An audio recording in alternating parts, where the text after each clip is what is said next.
Assalamualaikum everyone, you are watching Software Buddy. I hope that you all will be fine.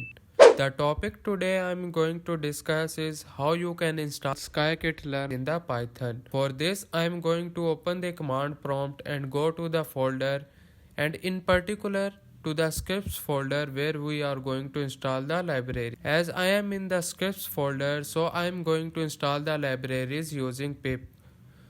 So what is basically pip? Pip is the standard package manager for the Python. It allows you to install and manage additional packages that are not part of the Python's standard library.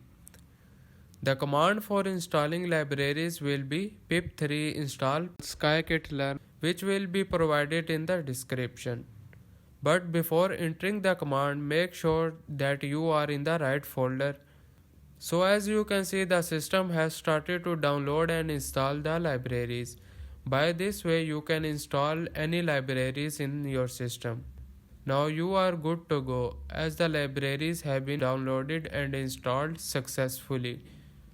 I hope you will find this video helpful. So see you again in next video, and Allah Hafiz.